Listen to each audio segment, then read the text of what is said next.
What's up, guys? Appreciate you watching this episode of RSG, man. If you may not know, we have just started our Discord channel, man.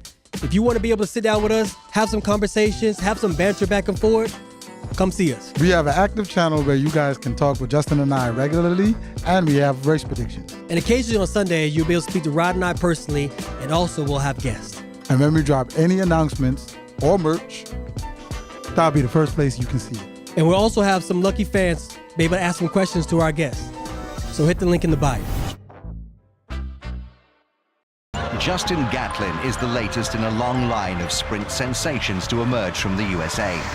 Gatlin got a good start. Look at this man coming through now. Gatlin. What a fantastic performance from Gatlin. It's all about Gatlin. Ultimate goal is to be one of the best sprinters in history. And what a fantastic performance from Gatlin, and look at the time. It's the American leading the Jamaican at the moment. He knows he is the world champion. Justin Gatlin is the world champion here in London.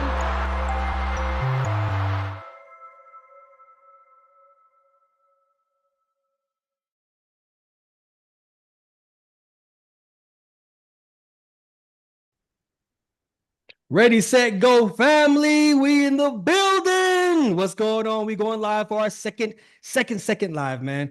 We got a lot of good feedback. It was amazing for the first time around, and we're back for another round. Here we are, and you already know who I roll with. It is the bearded wonder himself, Rodney Green in the building, man. What's up, baby? Man, what's up to the people, man? We appreciate everybody that's joining us live today, man. Share, tell a friend.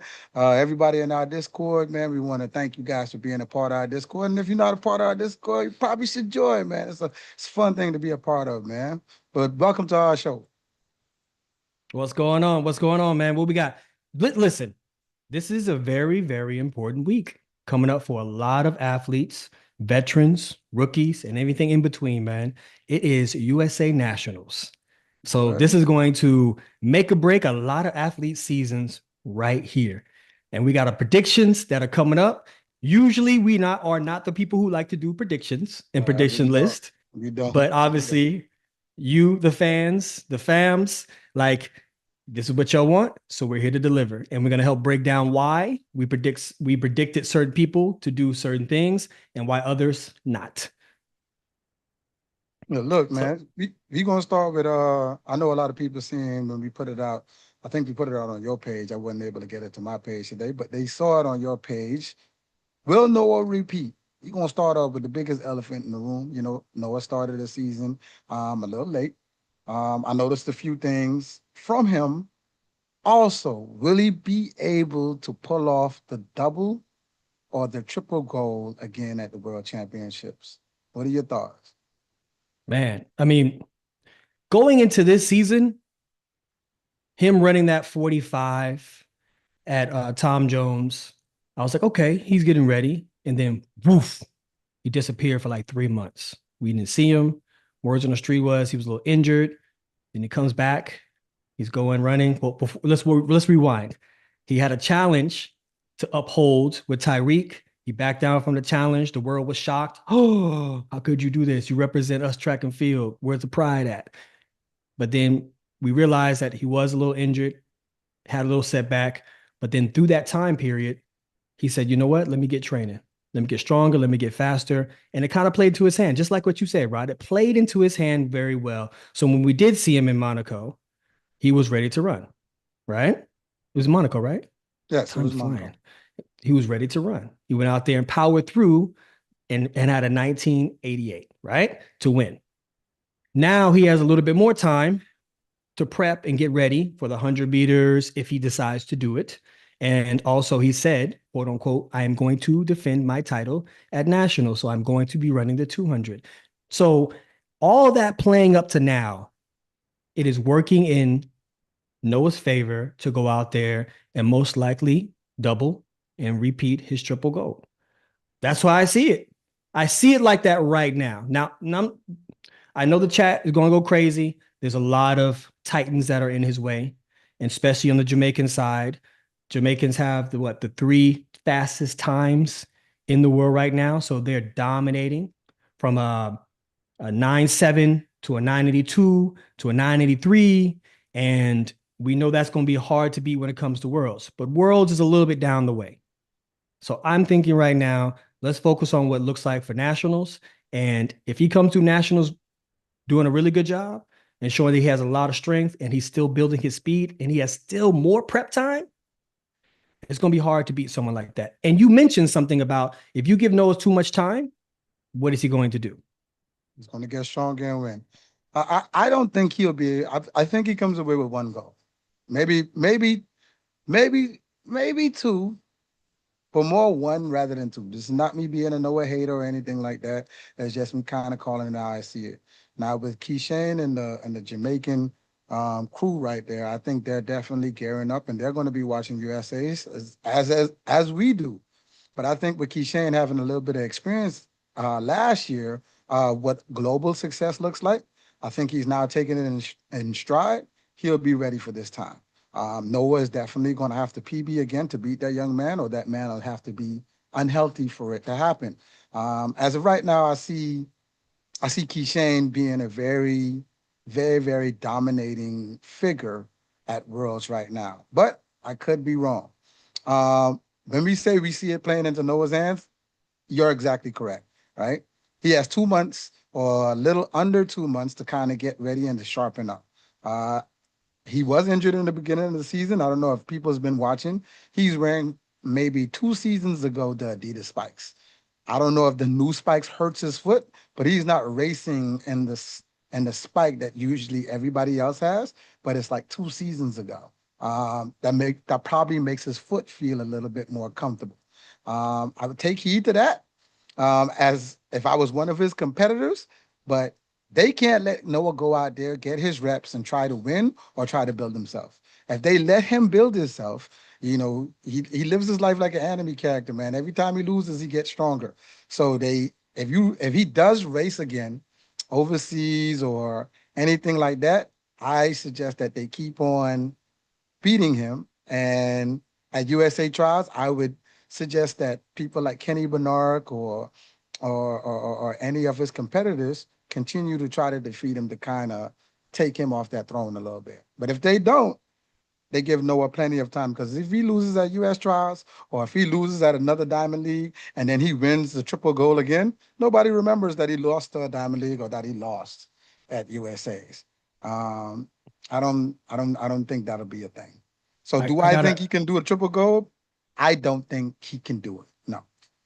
Okay. All right. I got a slick question for you. Well, do you think one of the reasons why he's not wearing the most up-to-date spike or shoe is because he's holding out not to promote the newest brand of his Adidas spikes, so he can start working on getting his own spike? Is this coming off? Am I kind of going off the beaten path in talking about this? But it's coincidental. It's a lot of coincidences going on right now in that situation.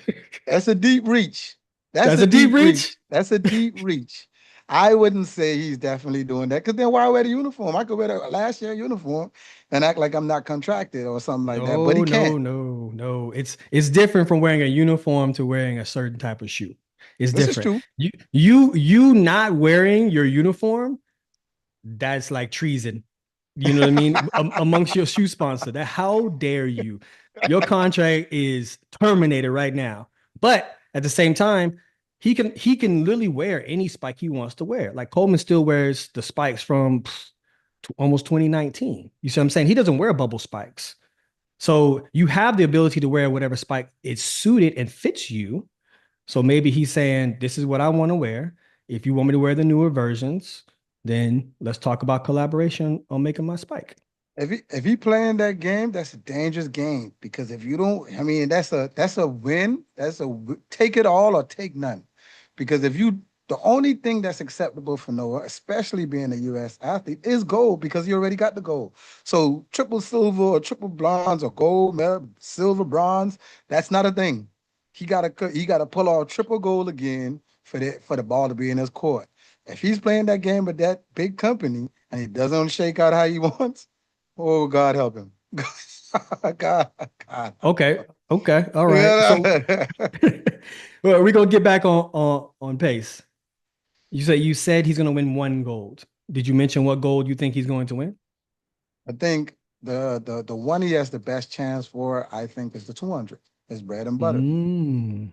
The 100 is going to be very elusive. And not elusive because of one man. It's elusive because there's a couple people in there that can knock him off that top podium. So you don't think the people that can knock him off that top podium, the 200, is as deadly? Because now you got Toboho, who is the defending Olympic champion and who just ran 19.7 not too long ago. And we kind of figured he would be a little tired. So now he has a little rest time. And then you have Kenny Bednarek, who has burned up the track earlier this season, came away with a knick-knack injury, but videos and highlights on IG and everywhere else has shown that he's back training. I don't know what his skill level is at right now or sharpness, but those are two to begin with formidable opponents. You have a few veterans like Argando. You have him. You have Zarnell Hughes, and then you have some newcomers and Brian Lavelle from Jamaica, and Courtney Lindsay. I think Courtney Lindsay makes the team also. So I wouldn't say that it's going to be a walk for him. Everybody knows I love Tabajo. A little bit of his inconsistencies makes me a little worried. Do I think he's going to run a fast time? Yes.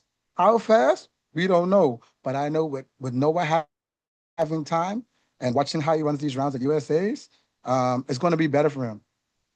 The more Noah races coming down to Worlds, the better for Noah. You know what I mean? Especially if the times keep dropping. Okay. All right. I agree with that. All right. So we kind of went over the whole Noah situation right now. So let's roll into showing the rest of the potential Team USA some love, right? We got what we got in the chats. Let's not forget that we got people in the chats that's hitting us up. If I ran the 2015 indoor season, what do you think I would have ran? I think you answered that. I think I asked you that last time. I didn't ask you on the show. You didn't ask me on the show. You asked me off the show. Off show. And you said the answer I gave, I felt like I would have ran 6:39 or something like that. And you was like, man, come on, Doug. I said 6:36, I think. 6:36? I think 36. I'll roll with that. You've always been a numbers guy. You was my numbers guy. I try to be a numbers guy, man. I think 6:36. 6:36. Moving towards Team USA, we all know, man, the young bloods declared, boy. Them young bloods declared. Boy, Maurice Gleaton, Tate, they declared. Them young boys jumped in that flyer. And we can't forget the old young blood from last year, Christian Miller. Man, the new boys, they done jumped in the chat, boy. They like, hey, look, we trying to make it, boy. I don't know. But as far as predictions go, I like the young bloods. I do. But that's a whole different type of monster for them. You know what I mean? For my predictions in the 100, for Team USA, I think I got Trayvon's been looking the best. I've been seeing some of Trayvon's videos. You know what I mean? The ways he's been training, been putting some things out. I got Trayvon at 1. I got Kung Fu Kenny at 2. And I got Courtney Lindsay, man, at 3. I don't know why, man. I believe in Courtney Lindsay, man. I mean, he believes in himself, of course. He believes in his coach. But I believe Courtney Lindsay, this is his time. I think because Courtney Lindsay is like, it's the math. The time that you see him run in the 200 and you know that he can run a good 100, he should be running way faster in the 100 meters, I feel. So he only ran 1 or 200s for the year. He ran like 997, and then he didn't run that much after that. You know what I mean? But a dangerous one who I always say who I might be missing out on. Funny thing, they training partner is Brandon Hicklin. Man, he could step up and snub one of them too. But for right now, I'm going with the people who've been at the U.S. trials with the seasons coached. You know what I mean? And those 3 people that I just named. Okay. All right. I respect that. What you got. I'm going to roll with my predictions. My predictions are, I'm going to go with Trayvon being the front runner, because watching Trayvon develop through this season and him coming back into this season after being injured, he was small framed. And then having conversations with him, he took it and he built it.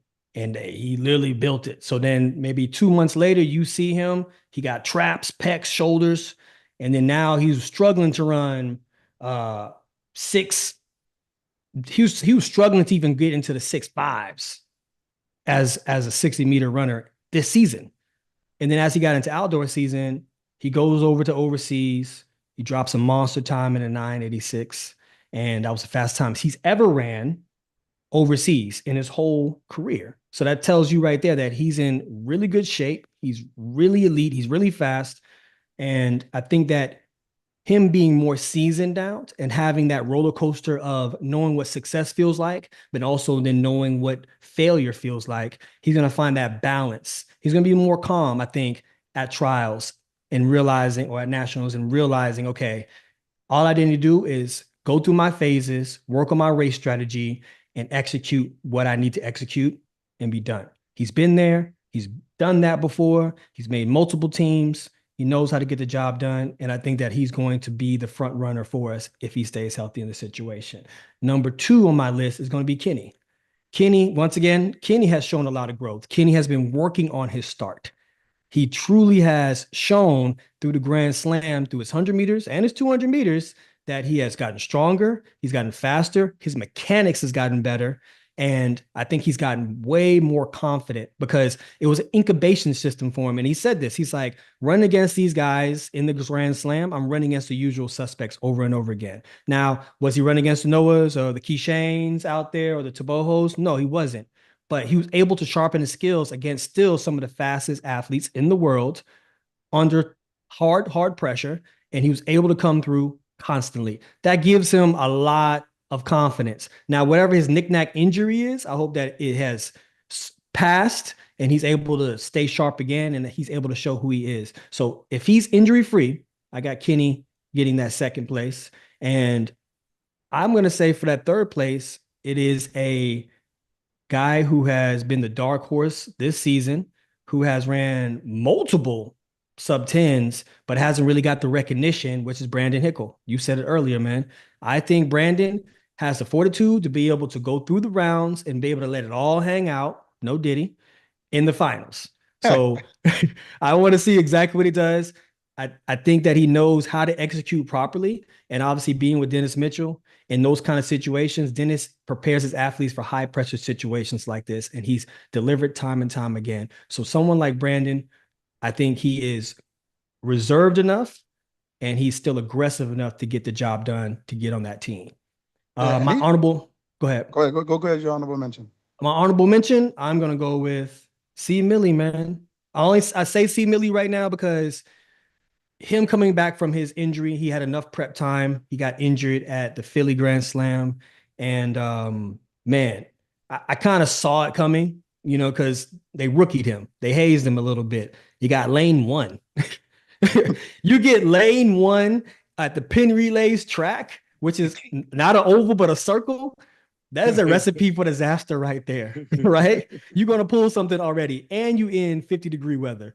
That's a recipe for disaster. And unfortunately, he did get injured at that meet. But I think he had enough prep time to heal himself and get back out there and get ready to run. If you remember, early in this season, he was dropping 10 O's like it was nothing. Pow, pow, pow, pow, pow, pow. And he was beating formidable opponents. Pow, pow, pow, pow, pow. So if he's healthy and ready to go, I see C. Millie kind of sneaking in and diving for that third spot if he gets in there. So no, that's a good roundout, man. To the people in our chat, man, I want to make it clear. These are not picks based on likes and no likes. People think they like, oh, y'all don't like this person, y'all don't like that person. They're basing it based on how they've been running this season or how they run in their past runs and things of that nature. It has nothing to do with, oh, I like that person. Because the people who I like might not even make the final. And I like a lot of the young bloods coming up, but they might not even make the final. So it has nothing to do with if we like them or not. We like all the people that's competing, but has nothing to do with why we don't like that person. So I just want to make that clear. Yeah, good question. Good question from Don SKD. You asked why we put Trayvon before Kenny. My only preference right now is the fact of Kenny just had an injury. So I'm not sure exactly how ready Kenny is in this moment and how sharp he is. We've seen Kenny run great times months ago, and I like to see where he's at, going through the rounds. And remember, for guys like a Kenny, we know that Kenny can make a team. We know that. I do not see Kenny not in the top 3 if he's healthy, for sure. And I think the most important thing when you have seasoned athletes, and as we go down this list, it'll be reoccurring. Like some of these athletes they don't necessarily have to win nationals. They just need to make the team and keep preparing themselves or heal themselves. So when worlds come, they can go out and win the world championships. That's the goal for a lot of these elite athletes. It's the big dance. It's not the one that's going to get you in the door. It's the big dance. I think I picked Trayvon over Kenny is because Trayvon's more seasoned. Anytime you have a dude who knows his body, and he's more of a 100-meter runner, he's seasoned in that event. When you come to a track and you open your season at 9.9 or a 9.9 low, almost with a world lead, that lets you know this person knows what he's doing, especially after the turmoil that he's been through. Then come back, go overseas with formidable opponents and put them behind them and keep winning. That's what puts him over. He knows exactly what he's doing. I think Kenny has some new weapons that he's working with, that he's definitely trying to use to try to get into more 100-meter running. But we primarily know Kenny for more being a 200-meter runner. We don't know Trayvon for being a 200-meter runner. The 100 meters is his thing. The 60 meters is his thing. His start is very underestimated. It's very close to Christian Coleman. A lot of people overlook it because he's in the same era, but that boy knows how to get from 0 to 60 very quickly. And also the fact that I want to kind of expound upon a little more is the fact of their race strategies are different, right? If Trayvon can be able to create enough distance from the start and his drive phase to be able to hold off Kenny through the transition and the top end, then Trayvon can win this race. That's where it's going to be. And we've seen this before with other runners like Coleman and Noah, where if Coleman creates distance, it was very difficult for Noah to be able to run him down. As time went on, Noah got better at his start. So that distance was already closed. No matter how much or how strong an athlete who's a great starter to get out, if you have an athlete who can be able to get out decent and then they are getting out good now, then the fight is not going to be in the front, and you're not going to run out of real estate as a top end runner. You're going to be able to bring that fight to about that 65, 70 meters. And then that point, your starter is going to kind of like take a dive into his energy, right? He's going to start slowing down a little bit, and that top end runner is still going to be holding strong going through that 65-meter run. So that's how I see races, especially with these two guys kind of unfolding. But once again, Trayvon's a seasoned athlete when it comes to the 100 meters. I think he knows how to get it done. I will give me the edge for Trayvon too, is even what you just said, creating enough space. I feel like he has some of the best technique in the track and field world in the 100 meters, right? Even if he creates enough space, he lost his last race to Zarnell Hughes, getting walked down from behind. That gives him a chance to prepare for somebody like a Kenny. He needed to see that early. He saw it as an L, but it's a lesson for him. I think it's a lesson to prepare for the guys who have great top end form, because somebody like Kenny Bernard will be able to pull him back if he doesn't stay strong, like he did in his 984 race. His 984 race, he rolls through 60, he stays tall, stays strong, and runs through that line. Look like he's running up a hill. When we go to pre-50, he didn't look the same. He rolled through 60, and then he started to reach for the line once he started to get tied up with Zarnell Hughes and other runners. He has to go back to that 984 run. He has to go back to that, look at that videotape, and perfect that part, because him creating space is going to be a thing. He's going to do that.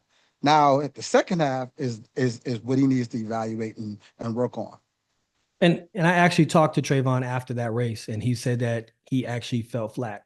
And when I talked to him, I said, man, from your middle part of your race, you just looked like you just was stuck in that transition, like your feet weren't getting off the ground. You weren't moving through that transitional phase into your top end speed. And he said, yeah, I just felt flat. And those are one things that happen. Those things happen. It's happened through my career. I've been in races where I felt flat, and it's nothing you can do about it. You just can run as hard as you can, as fast as you can. Hopefully you hold off enough people possible to where you at least get top 3. That's the plan. So I hope that he's working on his activations, meaning like getting his muscles ready, getting him firing while you are warming up and preparing, and don't just go through the motions. Warm up with the intent to go out and drop a PR. That's how you have to warm up.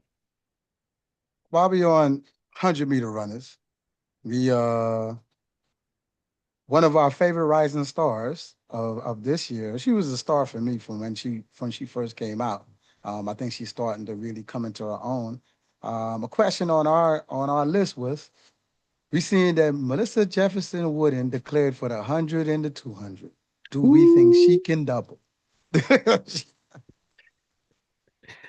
So yeah, I think she can double. I mean, she showed it at the Grand Slam in Philly, and she showed it this whole Grand Slam that she's gotten progressively better. But she knew that the tall order was going to come and at Philly. So her winning that 100-meter race, and she dominated that 100-meter race, she had to come back the next day and get ready to run that 200, or vice versa. I forgot how it was, but they flip-flopping them. They were flip-flopping them. But my point is, she had a strategy in that 200-meter race, and she stuck to that strategy. And down to the T, she ran, created distance. She ran that curve like it was 100 meters. She came off that turn, and she hit another gear. So someone like a Gabby, who has top end speed to be able to run people down, could not be able to run her down. And that's how she got the victory. Can I see her do that at nationals? I think so too. I think so. And on top of that, bro, like, she's in a different stage right now. She's in a special place right now, bro. And we'll talk about it once we get down to this 200-meter predictions. Yeah, we so now we did the 100-meter predictions, right? For men. For men, we're gonna do that same thing for women. What's your predictions for the U.S. Nationals for women? For women, well, I mean, obviously we have Team USA has the defending world champion that's coming back, so it gives a bye for the women's 100 meters, right? So excluding Miss Richardson. Okay. Let's go with the next. Because 3. So they'll be taking 4. If for anybody who doesn't understand our sport, if you're first to our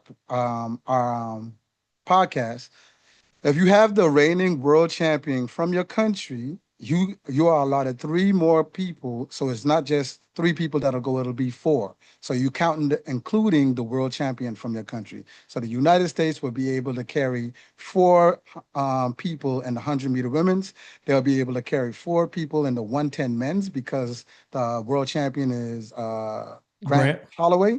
And any other event like that, it'll happen for if you're the world, like for Jamaica, they get to carry 4 in the 200 because Sharika is the world champion in the 200. So if you didn't understand, we just want to make it clear for you. So everybody understanding that. So the men's 100 is going to be stacked because you have Noah, who is the defending champion. So they're going to have 4. And then also in the 200, they have 4 because he's also defending champion there as well. So Melissa Jefferson, before we get over there, we have a question. So question is 981 good enough to podium this time around? To podium? Yes, I believe so. Yeah, because once you get, yeah. I mean, it sometimes the finals comes down to attrition, meaning like who can be able to sustain their speed long enough, not their fastest they've ever ran, but their speed long enough and their race strategy long enough. So I believe at the end of the day, you're going to find a lot of guys can run a 981 in that finals, even battling through a prelims and a semis. So yeah, 981 for sure can be able to get on that podium. Definitely. Where on the podium? I'm not sure. We'll see. Yeah. So my prediction for the women's 100 meters, I got MJ Wooden. And I think that she's going to handle business. Melissa has shown dominance through this whole season. And it was kind of like a prelude last year of how dominant she was through the Olympic season and how hungry she was to get better and faster. And she's shown it this year, also running 10.7. So she's ready to run. She went out there, had a great head-to-head battle with Julian Alfred at Prefontaine. And when you have an athlete who understands that now they got dominance in the chokehold, that's what she has right now, she's not going to let go. So any race that she has to be in, especially in 100 meters, she's going to show up. She's not going to sandbag it. She's not going to say, oh, this one doesn't count. If I'm there, I need to be in front. I need to win this race. That's how you hold on to that dominance. You are the 100 meters. That's how she has to look at it. So 100 meters, I have Melissa getting first.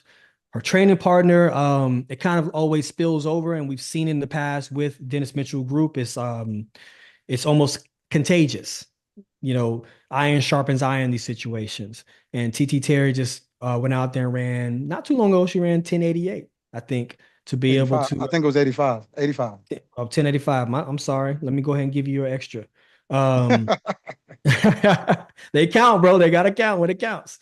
So, but for her to go out there and run 1085, that shows that she's awake, she's ready, and she's going to be ready for nationals, I believe. So, and we know TT Terry, she knows how to get the job done.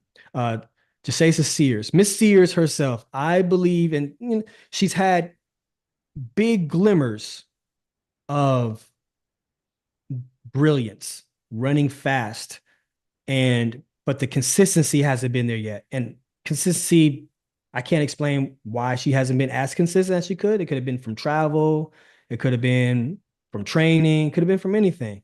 But I think that she has the capabilities and the speed to be able to get on this team as well and get that third spot. So I have Miss Sears for that third spot. Go Vols. I like your first two. First two, I wouldn't change them. First two, I like MJ Dub, and I like TT. TT, yes. Shoot, if you ain't careful, TT might snuff you out too. But my third choice is not your third choice. My third choice is somebody that runs under the radar, who's been running under the radar, who's been performing well, but doesn't get as much attention as everybody else. And that's Tamari Davis. She's been a consistent fourth at a lot of U.S. trials. I think this is the year that she actually comes through. And she made the team in Budapest. I think she's going to make this team again. So I think she knows what it takes to get there. She's with a coach in Gary Evans who knows how to get her there. And I think she's going to round out that third place spot.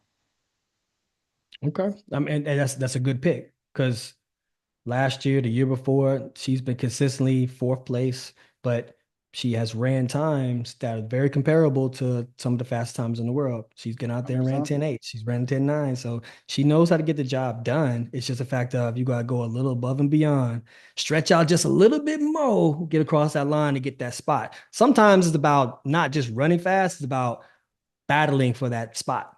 And you got to do everything and anything to be able to get that spot.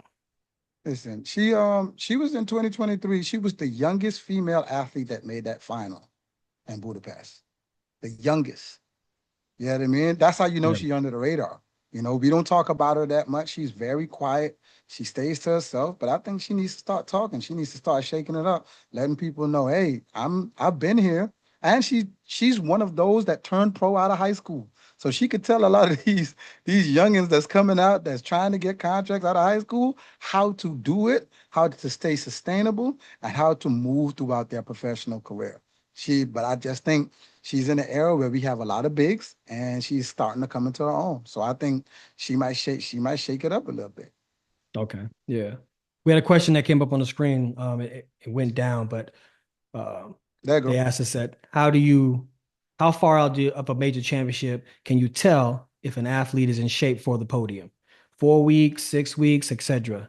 Help me out here with this one, Rod. For me, we've watched athletes start their season off, and they could be months away from nationals or the podium, and we'd be like, look, they gonna be good, bro. And then they have a knick-knack injury, or they either burnt out, something happens. So for me, I kind of want to condense it more. So if you look like you're in good shape about 2.5 weeks to 3 weeks out from nationals or a major championship, Olympics, worlds, that means that your prep time is on point. Now, within that time frame, usually your coach is going to shut you down. You're not going to be running any races anywhere. So the likelihood of you getting injured is going to be slim. So within that 2 week time frame, you're doing nothing but executing your race strategy, staying sharp, and basically resting and recovering so you can hold on to that in shapeness and that podium quality. So when you go out there, you're ready to run. So that question was asked, but it was asked to you, to somebody who medals. But you and I have both seen a lot of talented people who have been ready, who fold when the moment comes. So with that being said, you can be physically ready, but if you're not mentally ready to go into that area of championship time, you can fold. Your body can be ready. We watched some of the greatest athletes from other camps, our camps, shoot.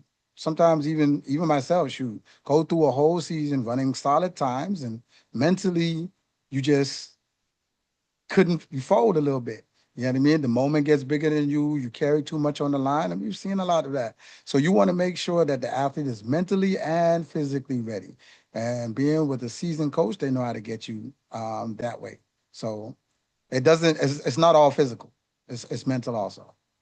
Yeah, I mean, that happened to me in, I believe, 2017, where I still had an injury, but it came after nationals before we went to worlds. And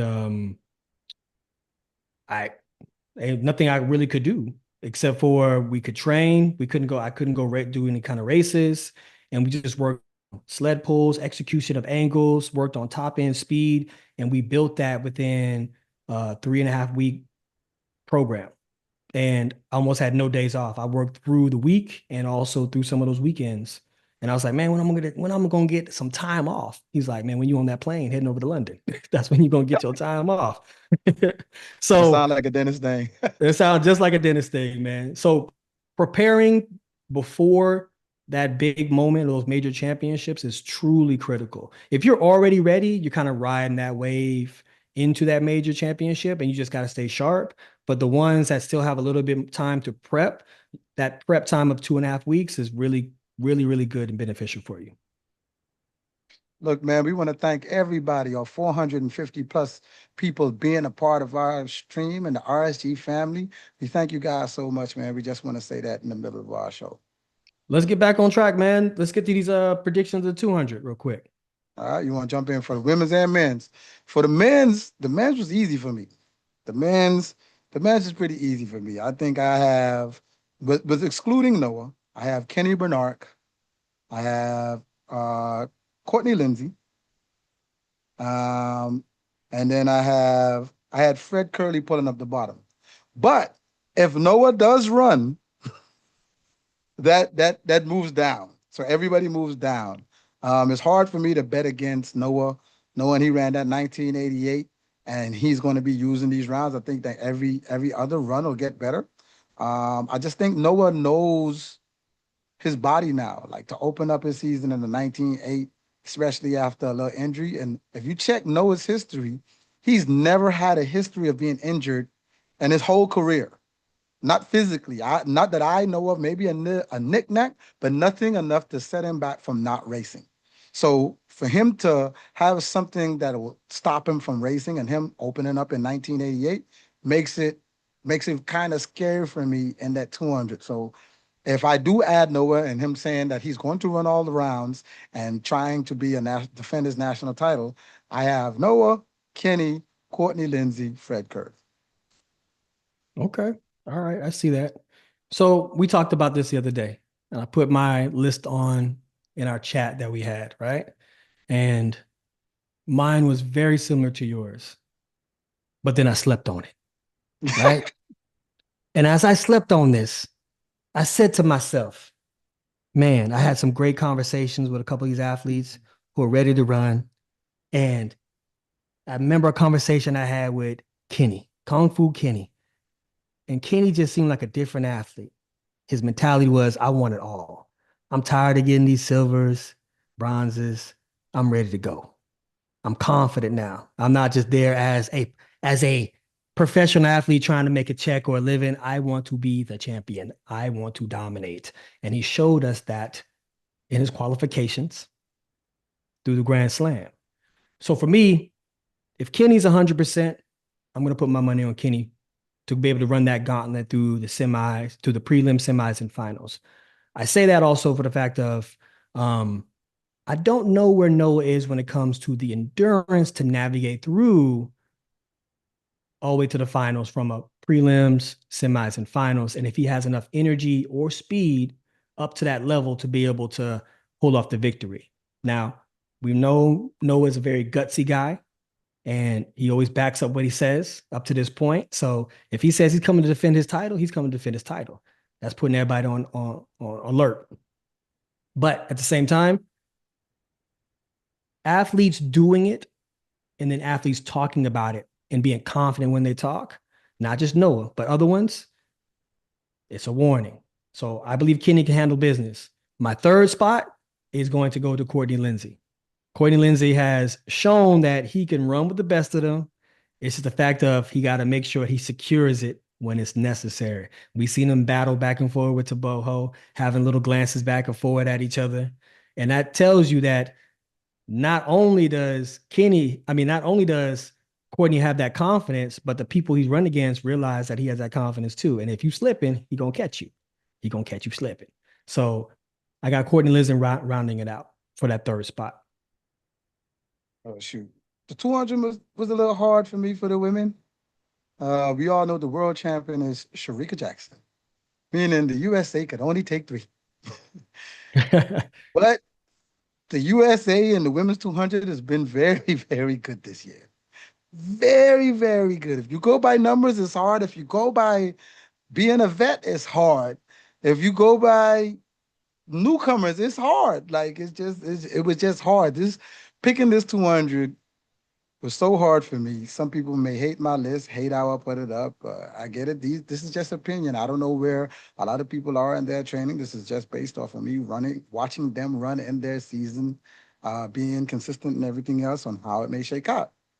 With that being said, I think we have a surprise and a new U.S. champion this year and the 200. I think my number one is Mackenzie Long.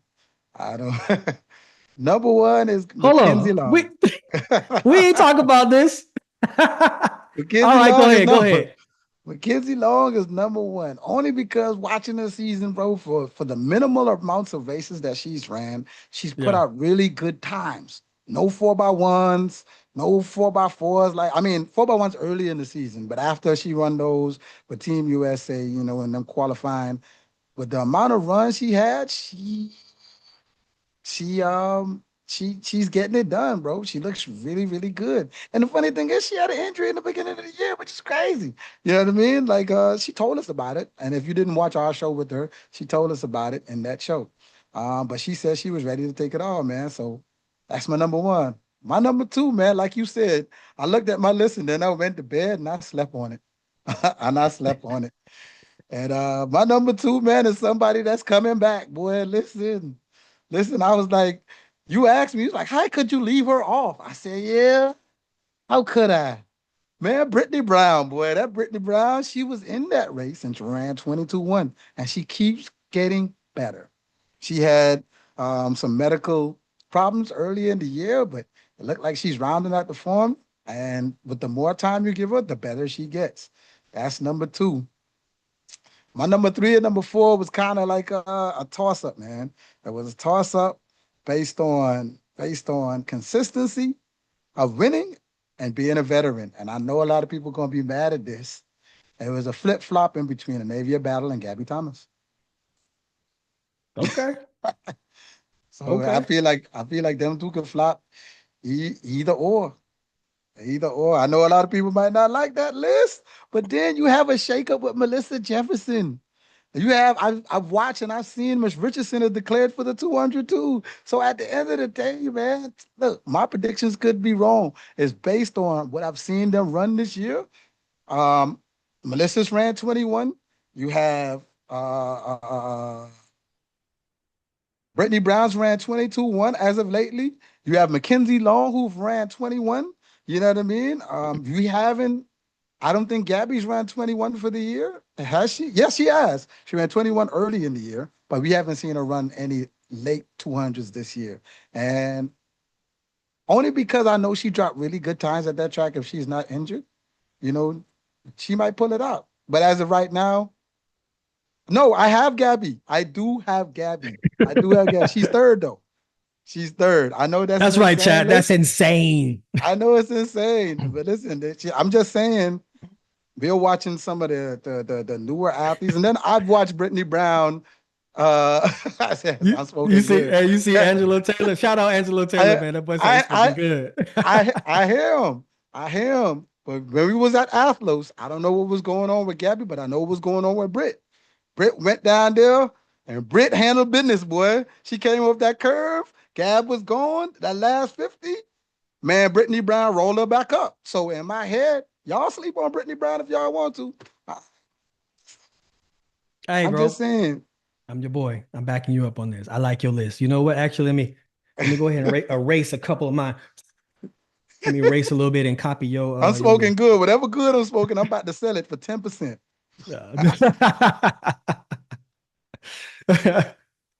All right. So exactly. So if Rod gets his prediction right, y'all gonna want his 10%. Exactly. I don't know, man. That is a bold list, bro. But you backed it up with what you said, bro. You backed it up with what you said. Based on the season, not who I like, man. Listen, I like Melissa Jefferson Wooden. If I want to, I like a Navy battle. If I was going on who I liked as a people, I would have picked those people. I'm basing it based on what they ran, and shoot, it was hard for me to keep Melissa at 5th because she dropped 21 already, beating Gabby. All right. But we know Gabby want that lick back too, though. So I know her and her coach, they working on a diabolical plan. But as of right now, that's how my list sits. And man, I could be wrong. I could be all the way left field. But I'm just saying. That's crazy. You got Melissa at 5th. 5th. 1, 2, 3, 4, 5th. All right, 5th. Well, I'm going to do my list. And my list going to start off with MJ is going to pull off the double. That's just MJ going to pull off the double. I can see if she's able to navigate through the rounds of the 100 meters and not use as much energy. Right now, she's shown that she's head and shoulders above the rest of the field when it comes to the 100 meters. She's the 10-7 runner right now and probably gotten faster throughout the time period that she stopped running and got ready for nationals. So be prepared. She might run something crazy in the semis, and she might look like she's jogging in the prelims and then let it all hang out in the finals. We hope so. But once again, it's about the factor in who her coach is, how she prepares herself, and those components help me understand like how she can be able to pull off the double. And I think that she can do that because when you watch Melissa do her thing at that Philly race of the Grand Slam, she executed a certain race strategy that actually capitalized on Gabby's weakness, which is Gabby's start. You know what I mean? Gabby popped up, Melissa stayed down, Melissa drove all the way through that turn, and she made up a lot of ground, and she kept that distance, and she kept it moving. Now, she can be able to use that same strategy if she navigates through the prelim semis of the 200, and then she does that same thing in the finals and just runs for her life. I don't see why she can't be able to make the team and walk away with 2 gold medals. I believe she can get it done. Mentally, she's in a rare situation where we haven't seen in a while. She can be able to be the dominant athlete of this season. She's went out there, she's won the 100. She can go out there and win the 200, and she can show that she has dominance, that she can go out there and win. So my pick is Melissa. That's my pick for first. My second pick is Gabby. I picked Gabby because Gabby knows what it feels like to be a champion. She went out there and did an amazing feat in the Olympics last year, so she understands what it takes to be the champion and get the job done in those critical moments. Has she worked on those small weaknesses that she has, like her start? Maybe she has. Maybe they worked on it in this time frame getting ready for nationals. We'll see. But right now, if it came down to a foot race, I'm going to go with Melissa taking it away. Gabby getting second, And my third pick is Mackenzie Long. Same thing like you said, watching Mackenzie kind of build herself up from an injury and how she's running now. And if you watch that video, play that video back again. If you watch that video of Mackenzie Long running that 200, she looks way different she did in college. Her arms are different now. She's basically running more efficient than she was before. She used to run more side to side. She gave a little bit of double Dutch motion when she was in college. And now you see that those arms and those wrists are going up and down, up and down. So that tells me right there that they've been working on her technique. They've been working on obviously her speed, and obviously cleaning up her technique is going to give her more speed. So I see her that she can pull this off. So I see her getting third. Listen, the only reason why I didn't pick Melissa, this is her first time trying to do the double-double. 3 rounds at 100, that's going to max her out. She's going to have to go 10-7 to win. 10-7, possibly 10-6. She's going to have to dip low. Doing that, I feel like because she's never done it before, and we've seen her in the first round of Grand Slam when she ran against Gabby Does. You know, that last 20 meters was funny for her. You know what I mean? In Philly, she held it together a lot better, but you could tell she's not as seasoned as them. She has really, really, really good turnover, right? This is going to be new territory for Melissa Jefferson. That's the only reason why. And if Gabby didn't declare for the 400 or the 100, Gabby has the fresh legs. I have Gabby making it. I'm saying that she can flip and flop, but I got Gabby at third. But I'm saying I send a 200-meter runner. But then that's the same case for Mackenzie Long too, because I think she's doubling. You know what I mean? So, but she's the recent one who's actually went through the double-double because she's the NCAA champion in the 100 and the 200 leaving college. So she kind of knows more what it feels like. Melissa has been far removed from that, from trying this for a while. But she's under a good coach who could give her good guidance in that. But that's the only reason through my thinking of why I didn't put her in the top 3. So there you have it. I get it. All right. I respect that, man. Let's move on to the next list, man. Sydney. What we got in the chat? Anybody what they talking about? Oh, we want to thank. We over 500 in the chat. They saying let's go. Yeah, our producer saying if we get to 1,000, we gotta do shots on the show. We gotta do shots on the show. Let me go get my shot glass real quick. I know if I gotta shot something from my country. I'm gonna shot some Ricardo coconut rub. You know what I mean? If you know what that is, man, all my Bahamians know Ricardo coconut rub. It goes well with cranberry juice if you mix it. It's very sweet, but if you put it in cranberry juice, it kind of takes the edge of the sweetness off. It makes a really good cocktail. I need my 10%, man, from Ricardo, though. I'm a holla. Well, first of all, you are definitely a boozy drinker, Doug. So I'm just saying. Exactly. Gatlin's cooking with his list. Thank you, man. That I see it coming out that way. That's how I see it, bro. But hey, look, if Gatlin's wrong, I take my apologies at Ready, Set, Go 100 drive. Oh, we got Spider in the chat, man. Shout out to Spider, man. Aaron said Long won't make it. So who you got? Who you got, Aaron? Who you got that making that third spot? Aaron, if Long make the team, you got to send me one of them roll shirts. You know, hey, we have forgot about Jamisha Ford. We have not. We don't know what she has going.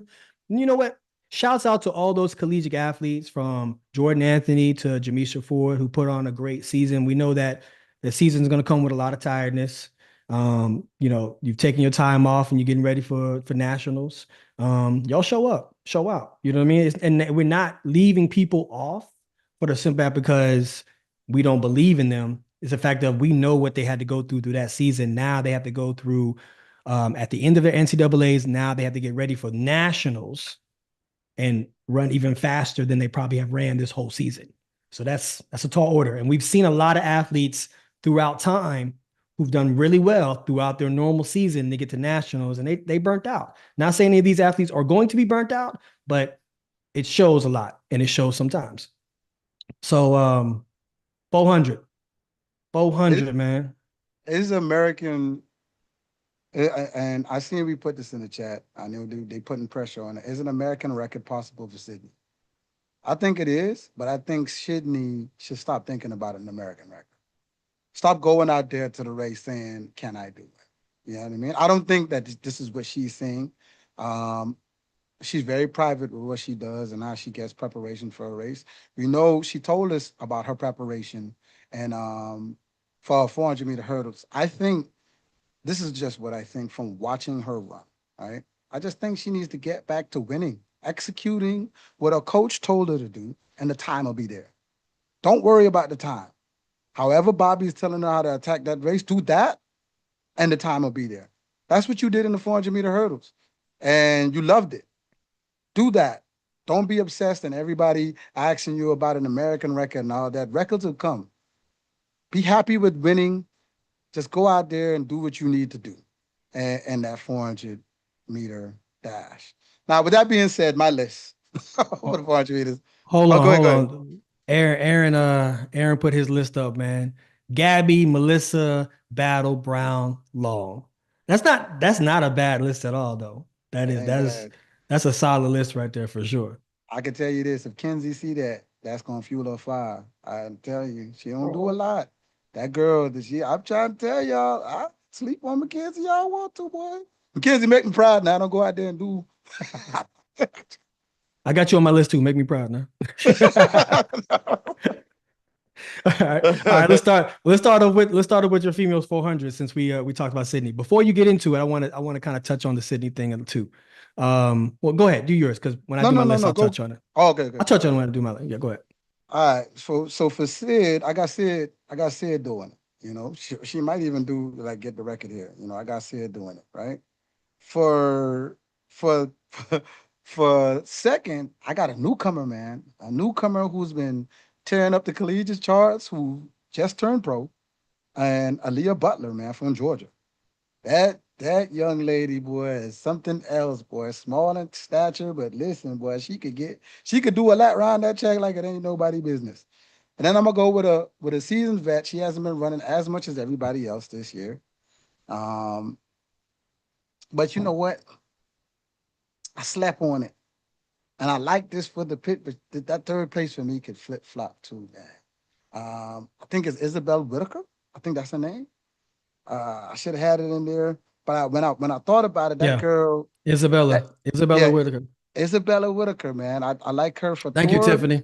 And then my honorable mention is Alexis Holmes, man. Like she could flip or flop with that third place spot. That's my list.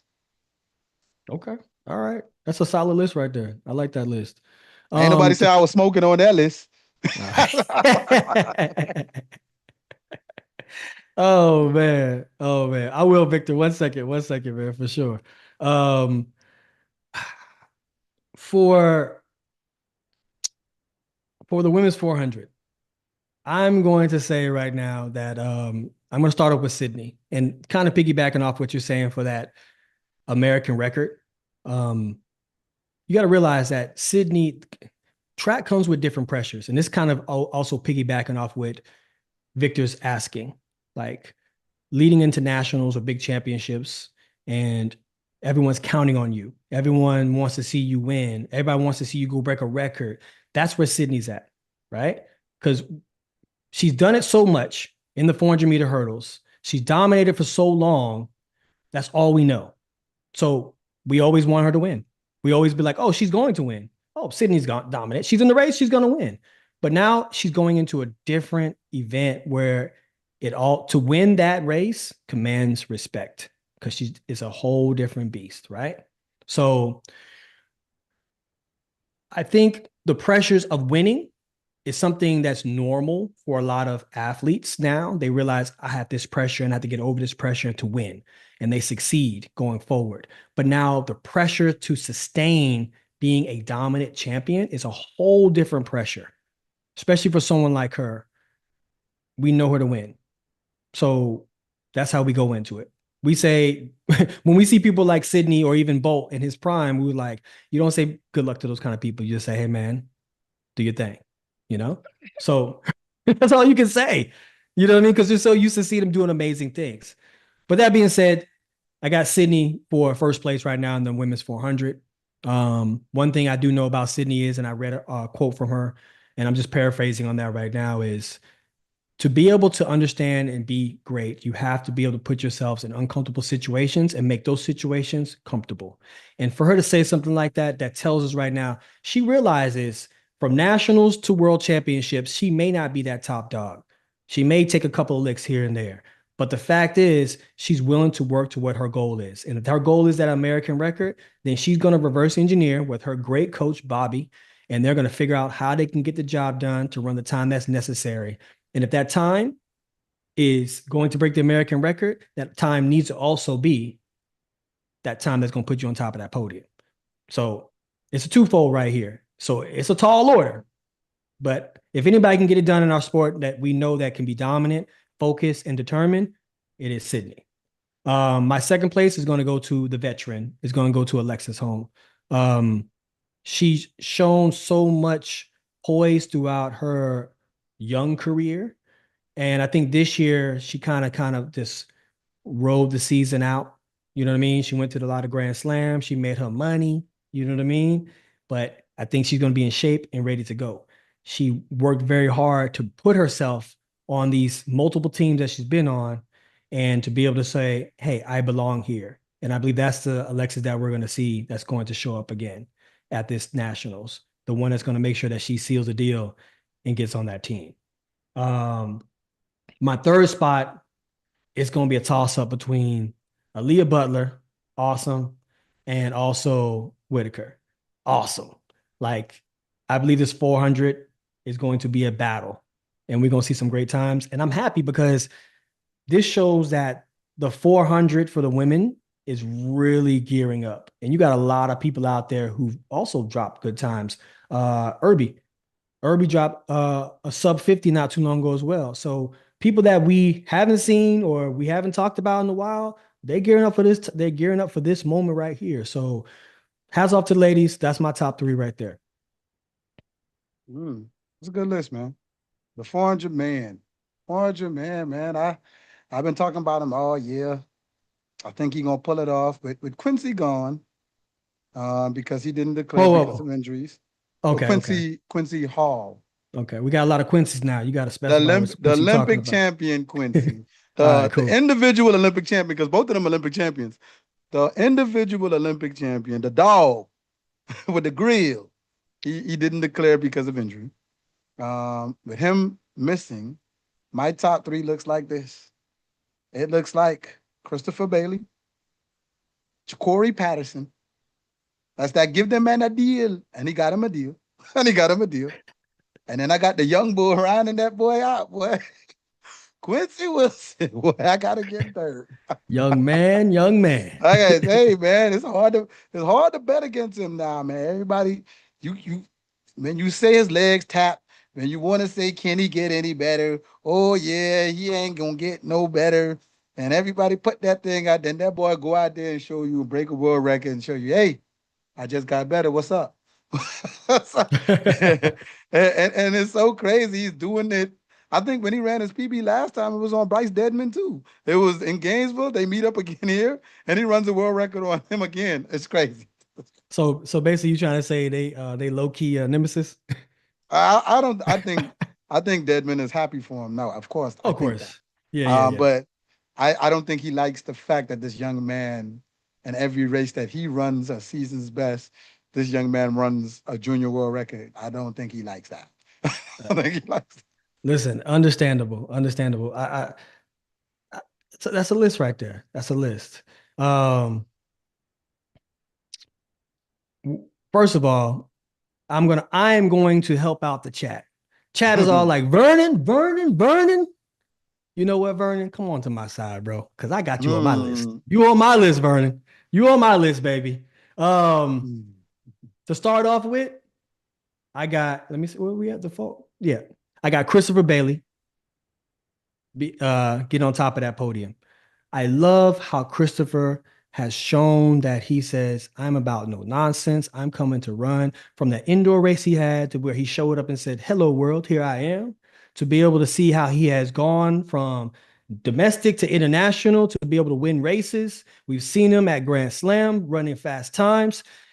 Christopher Bailey said he is here and he's here to stay. He is that guy who you got to beat him. You got to run him to that line. He's that guy right now. That's how I see it. For my second place, I got the young man. I got the young man shaking it up, bro. I got Quincy Wilson for second. He playing with house money. What he got to lose right now? If he goes out there and makes a team and gets second, everybody's like, look at it. He's great. If he goes out there and gets fourth, we're like, he's young. He has time still. He playing with house money. We know it. So I think the races that he's won this year, and also speaking to Coach Jolie, like they approached this season a little different than they did last year. And I think that's really good for Quincy because it kind of preserved his in shapeness going into nationals. Now, obviously leaving the high school ranks in the realm, and now you're going to battle these guys at the top, you know? So with Quincy, what is there to be scared of? Just go out there and run your race, handle business. And for my third spot, I got Vernon, baby. You know what I'm saying? To me, that's a dynamic duo right there. We know that both of them are very close. Vernon is a mentor of Quincy, and I think that they're going to have those conversations in that call room where they're going to talk about, hey, let's go make this team, man. And you're going to be like, all right, Unc, you make this team with me. Let's go do it. So I think that's something that's going to happen, and you're going to see that energy between them, and they're going to go out there and fight tooth and nail to make sure that happens. Hey, so listen to me. You sleeping on that boy, Ja'Cory Patterson. He still got something to prove, my boy. I'm not sleeping on him. Coming. I'm not sleeping on Ja'Cory Patterson, boy. That boy coming. I'm not sleeping on Ja'Cory. I have not seen Ja'Cory run rounds. That's my reason why Ja'Cory is not on my list of 3, because I have not seen Ja'Cory navigate through rounds. And to run a 400 3 times in a row, that is a tall order. Come on now. All the 400 people in the chat, y'all know what time it is, man. To run the prelim, semis, and finals and give it your all in that finals, that's going to be a tough one. You know who his coach is? You know who that boy coach is, man? I'm going with him because, man, who his coach is too. He know how to run them rounds, man. Aileen Francique, that man coach. Ooh. Yeah, man. You better get. Well, I'm trying to tell you, that boy gonna be ready. That boy gonna. And since you said Aileen Francique, you got me out here looking out the window, contemplating. I'm like, standing here looking out my window. No, but what I'm gonna say is I'm gonna stick to my guns with my order, man. I think that's gonna be good. Not saying anybody's scared when I say this statement, but I remember competing, and the young athletes who showed a lot of promise, they still had a little bit of nervousness or fear when they competed against the big dogs. It just doesn't seem to happen that way anymore. It seems like it's almost in reverse now. Because you line up that line like, man, I hope this high schooler ain't rolling today, dog. Man, I hope this high schooler ain't gonna come out here and beat me, dog. Like you really have to fight off the people you fight off, the usuals, and now you gotta fight off these young guns too. It's crazy, dog. They're in the warm-up area sizing up their idols. They like, you ready? That's for sure, man. What you mean? Who? Angelo said you don't know. He was ready for 3 rounds last year. What you talking about? Yeah, bro. He's ready 3 rounds last year. What you mean? Yeah. Yeah. See, Spider know what he's talking about, man. He like Vernon over him. So I think, but you also got to realize that Vernon is a true seasoned vet in this situation. He's made multiple teams. He knows how to navigate. And I think that they put him in that veteran spot now. So he understands how to navigate in that veteran spot. He on the team, bro. Listen, I get all your points. I'm letting you know when you have somebody who have something to prove and you give them an opportunity to do it, they will prove it to you. I'm telling you, Ja'Cory Patterson, if he's missed, listen, we gonna come back right to this show and be like, man, Rod said that boy was hungry, boy. Trying to tell you. Okay, but then we're gonna make. I ain't sleeping on Vernon. I'm not. We're gonna make a bet right here between me and you. Between me and you. Last time you ended up in a Jamaican uniform, boy. Let me go looking out my window again, dog. Calm down. Put that K song on, boy. Well, what I'm saying is right now is if Ja'Cory make this team, I'm gonna give you 10%, bro. I'm gonna give you your 10%. Ja'Cory, money on the line, boy. Don't do it, boy. You better prove me right, boy. I'll find you. Listen, everybody in the group chat that went against you and said, hey, Vernon or anybody else, they're gonna be on my side, right? And we going against you, bro. I'm sorry. We're going against you, bro. Now, I'm gonna Jacory make the Instagram. team. I know he ain't even listening right now, but I'm gonna find him on Instagram and be like, "Hey, boy, you need to go watch the show." Listen, Jacory's a dog now. Jacory is a dog. You know what I'm saying? His story is almost, man, you can make it into a movie, dog. He had one opportunity, one shot, one chance. Damn, that sounds like an Eminem line, doesn't it? So he just needed to handle business, and he did. And his first time getting out there and showing the world who he was, he went sub 44, bro. I get it. He a dog. He handled business. My point I'm trying to make right now is, if he makes his team and able to navigate through rounds, you got your 10%, bro. I got you. Everybody, man, that's on with us right now, man. Be sure, if you're not subscribed, check your link, check the bubble, see if you're just subscribed. Hit that subscribe button. Join us on Discord. I just want to say that. All right. Let's go ahead and shift up these gears. Did you pick any predictions for the hurdles? For the hurdles, for the men's 110 hurdles, yes, I did. Well, Grant was one of them that already was going anyway. I think my predictions weighed out. If Grant doesn't run all the rounds, I have Trey Cunningham at first. I have Cordell Tinch at second. And I have Dylan Beard at third. Okay. All right. You know what? I'm going to go with what you said. If Grant doesn't run all the rounds, let's just say Grant doesn't run all the rounds, right? If he doesn't run all the rounds, then I'm going to put Trey Cunningham at first. I'm putting Dylan Beard at second. And I'm going to go with Cordell Tinch for third. The reason why I flip-flop mine is because Dylan has shown around the world, he showed up. He did. You know what I'm saying? He going to make sure he get that first or second spot, and he fights for it. So throughout, I think, rounds, it's perfect for someone like him. He's going to get charged up every time along the way. And as he goes to that prelims, he feels smooth. He gets to that semis. He had to put a little work in, and he's just going to go handle business for that final. So I see Dylan Beard. It's crazy, bro, how we just talked about Dylan Beard, just last year? And we called him the Walmart guy.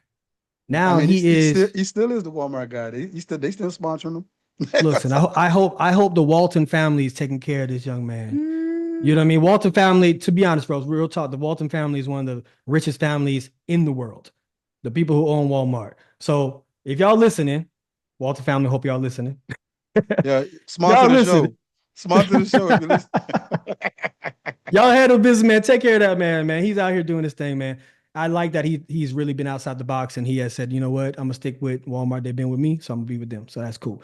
No disrespect to Daniel Roberts. We haven't seen enough of him. I haven't seen enough of him. We base it off how we've seen these people run through the year. We don't mythically just say, oh, we like that guy, we're picking him. We haven't seen Daniel hurdle in the times that these guys have been consistently hurdling all year. So it's almost like betting. You statistically betting on who's doing the best. If a statistic say put 70% is black, 30% is red. If you put your money on black 70% of the time you win, a lot of you will put your money on black because you feel like that's what's going to win because it has a higher percentage left. We're not disrespecting him. We just haven't seen enough of him. That's it. And much respect to Daniel. He's an amazing hurdler. And a really good dude, too. I just haven't seen enough of him leading up to the Nationals to be able to make a healthy prediction, to be able to know where to place him at. That's just my personal opinion. For the person, watch this, for the person that says the disrespect to Daniel Roberts is crazy, give me a season's best right now. Tap it in the chat. Let me see how quick you do that. Hey, Siri. Exactly. Google. That's my point. That's my point. How is it Tyrone Ross? I'm gonna call you out. What's Daniel Roberts' season's best this year? You really waiting on him? Yeah, he got around. That's my point. You hitting the Cat Williams? Don't worry, I'll wait. That's my point. I got time. That's all I'm saying. You ain't pulling junk out the sky. As we wait on Tyrone, we're gonna go over to the women's 100 hurdles. All right, so there we go. 13-4. So the guys who we just named are from 12-8 to 13-0 consistently. So that's all I'm saying. I don't feel that don't say disrespect is a very strong word. That man is the silver medalist. We're not disrespecting him at all. It's the same thing with Gabby. I just haven't seen Gabby been running as well as she has in the previous years to give her a first or a second in the 200. It's based on what I've seen. It's how this generation talks, man. It's just disrespect. That's what it is. Yeah, I mean, disrespect. The disrespect's crazy. Don't It's use insane. that word. Don't use disrespect. I mean, I'm from the Caribbean, so when you disrespect a Caribbean person, we take that very seriously. So that's a strong word. It's like hate. You know what I mean? It's very strong. Hate.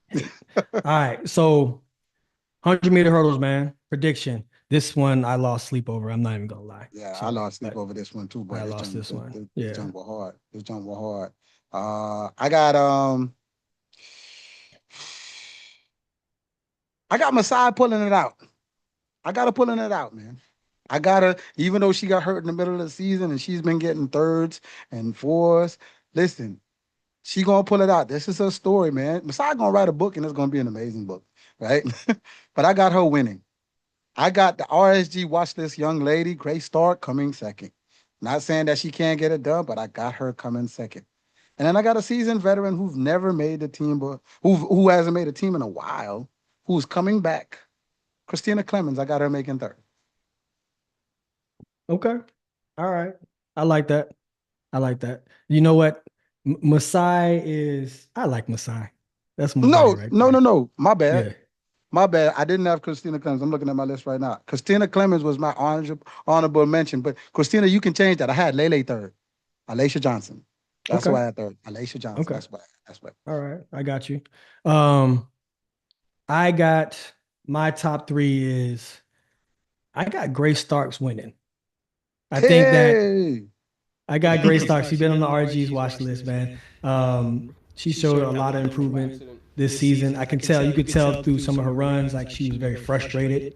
She looked like she has got her mojo going, and she's shown that she can be able to run very fast, very dominant. I see her be able to pull off the win. For a second, I got Masai. I only say that I got Masai only because Masai has been going through probably some, I don't know if it's clear if it's knick-knack injuries or whatever, but she hasn't been as dominant as the Masai that we know that she's been before. After running that, was it 12-17? What was that? Yep. 12-17. Stupid.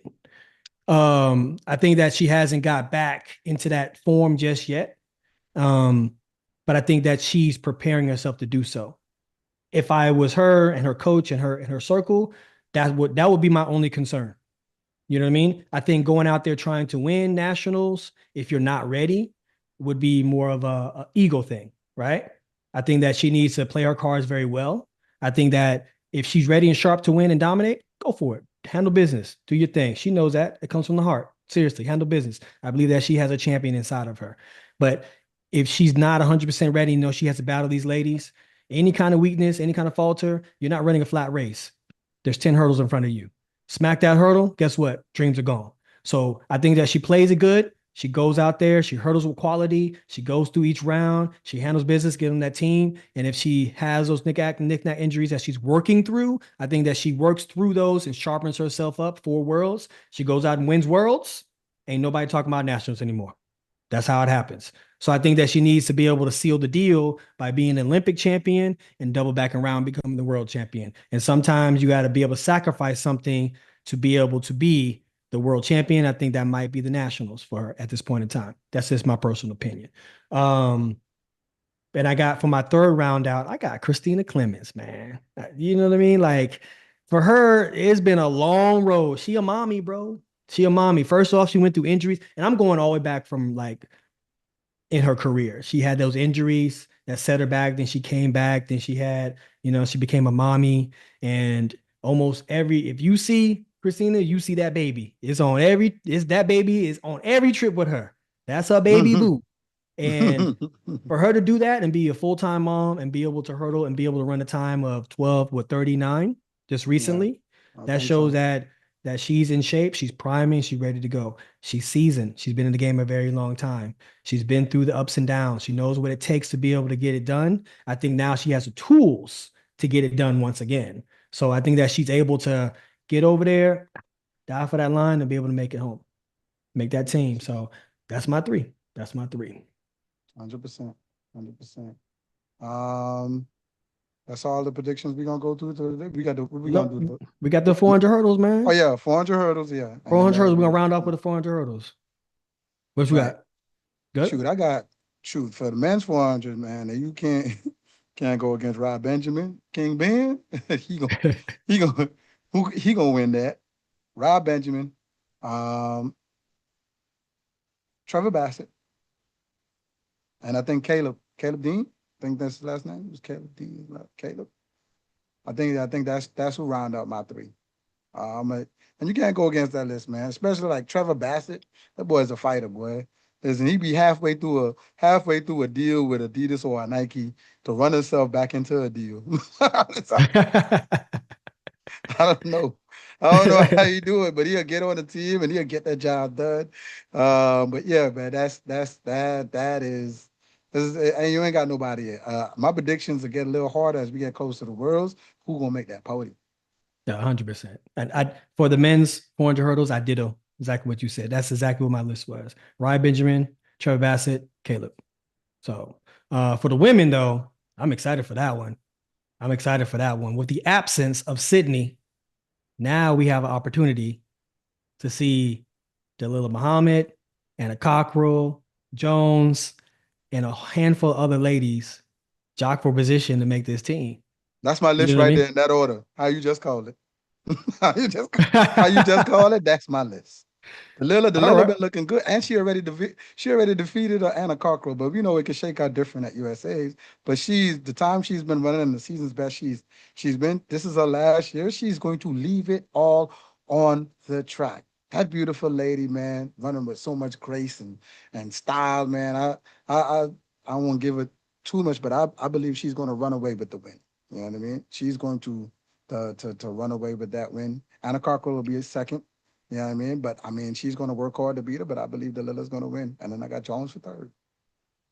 My list is the same with that as well. I think there's going to be a mindset, especially for Dalilah, knowing that this is her last season and it's going to be her last nationals. And now the door has been busted wide open with the absence of Sydney and her going into the 400. She has the opportunity to go out there and seal the deal, win her last nationals, and kind of ride up to the sunset when it comes to Team USA and make this World Championship team and go out there and just handle business at Worlds. Dalilah has so much, man, marketability outside of track and field, man. But that, with her neckline and everything, she could walk straight over from track to Vogue magazine. That's what I was thinking in my mind too. I was like, Vogue she magazine, can walk for sure. Them shoulders and everything. She can be one of them. Listen, boy, girl, you got a life after track and field, girl. You don't got to be no speaker. You can go be a runway model if you want to. That's not me. You know what I mean? I'm just saying, you have options. She'll be better in print. She ain't tall enough to be runway. I think she'll be better in print though. But I agree with you, man. She has that capability. She has that presence about her. You know what I mean? She doesn't speak very often and very much. You know what I mean? But when you see her and she walks into a room, you notice her. You know what I mean? So 100%. So with that kind of energy, it's almost like a quiet storm. So I hope that she brings all that energy to the track for this nationals and she goes out and seal the deal. I think because I'm partial is because being a former athlete and knowing what it feels like to go to your last nationals or last Olympic trials, you want everything to be perfect. You want it to be a fairy tale ending for you. So she has that opportunity right now to go out there and win this nationals and have a beautiful victory lap where everyone's going to be applauding her because this is the last time they're going to see her run. This is the last time they're going to see her run in America. I just thought about something. You know, Sydney respects her so much, and she always said that she paved the way. Do you think Sydney said, you know what, since it's your last year, I'm going to step somewhere else. I want you to have this. Do you think that's a thing? Listen, wherever we were talking about earlier about that Noah's shoe thing, you reaching. That is right on the same shelf. So while I'm reaching for that Noah thing, you want me to get that Dalilah Sydney thing for you because that was a reach. Listen, that's the greatest thing a friend could ever do. I've seen it done in ice skating, where one of the ice skaters, they said, you know what, I beat you. The person didn't make the team. They forfeited that event because they made it another event to let the other athlete come up in. You know, that's not how it went. Nancy Kerrigan got her knee blew out. That's what happened. Okay. He didn't. No, but I think that my second spot's going to go to Anna Cockrell, and then we're going to end it with Jones as well. I think Jones has shown a lot of promise this season, especially in the last couple of races, in the last couple of weeks. She's done an amazing job with that. And Anna is just like in her zone. You know what I mean? So after getting silver, you know what I mean? I think that she has a taste of understanding with what it looks like to be on top of that podium, you know? Now listen, we're gonna end our show with this because if we brought it up earlier and we're gonna say it now, right? Ryan Lavelle ran 982. As of right now, you have the Jamaicans with what 975, 983, I think it is. Yeah.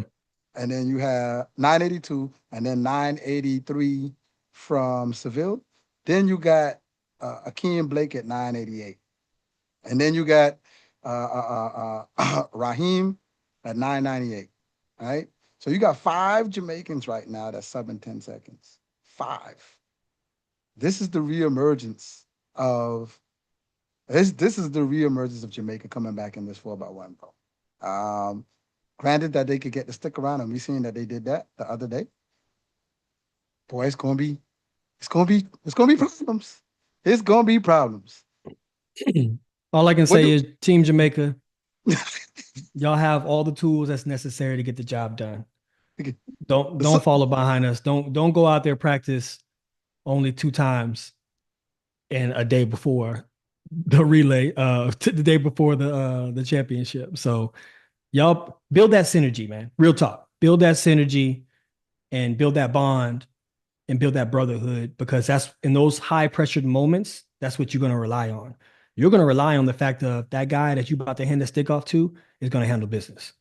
You know what I mean? That guy who's bringing the stick into you, he's running as fast and as hard as he can to bring you that stick because he know you're going to handle business. That's what it takes to be able to be a championship quality relay team, especially in this era.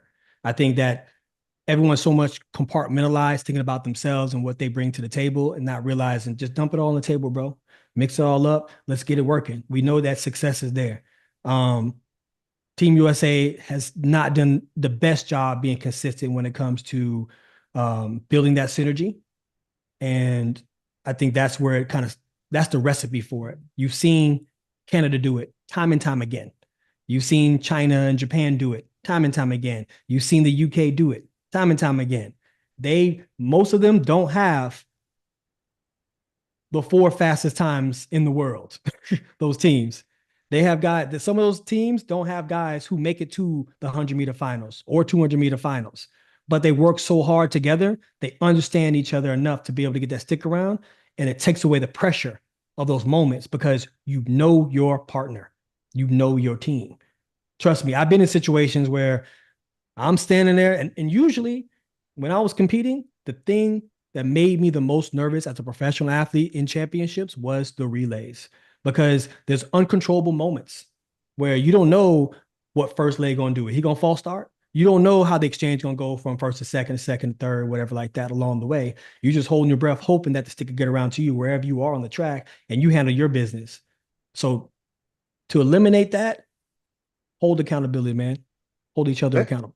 Based on our predictions, man, of the USA making this team, you'll have the team riddled with a bunch of vets, meaning they all will understand the task at hand. Everybody's going to want to get the job done. I think the USA will definitely get the job done this time because, like I said, you have a bunch of vets on there. You'll have people who've got the baton around through a World Relays in the Bahamas and through a lot of these other relay events who will be on those teams like Courtney Lindsay, Kenny Bernard, Noah Lyles, possibly a Christian Coleman. A lot of these guys, Trayvon Bromell, these guys have hardware already. So they know what's going to be at stake. A lot of these guys, Fred Curley, we have a lot of these guys who already have medals, who are going to understand, all right, we have to get it done this time. We have to get it done this time. They probably might even say, man, we don't even need the coaches. This just needs to be something between us that we just need to sit down, talk about it, and let's get it done. You know what I mean? So I think that's what's going to be going on. Boy, the chat crazy, boy.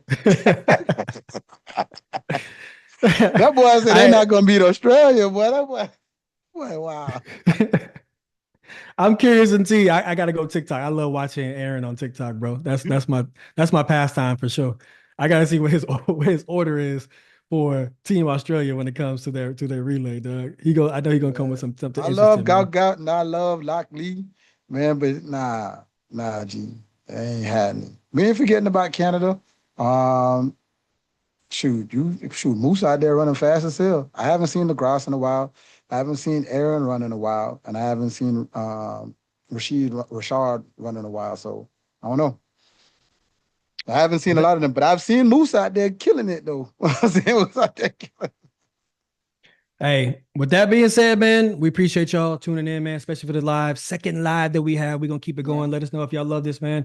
And we're going to try to keep it really entertaining. And we're going to also bring other people on to be able to do these predictions or just have talks with us, man, going forward, man. Y'all go check out the Discord, man. We'll be able to talk to y'all more. And from time and time again, we're going to be able to study races of people who put their races in the Discord. You ain't got to be an Olympic champion. You ain't got to be a professional athlete. You ain't got to be a top dog in college. If you have something that you want to work on, we're able to give you some tips, man. There's a community here, man. This is the world. That's what we're trying to do. All right, man. With that being said, we appreciate everybody watching us. Until next time on Ready, Set, Go!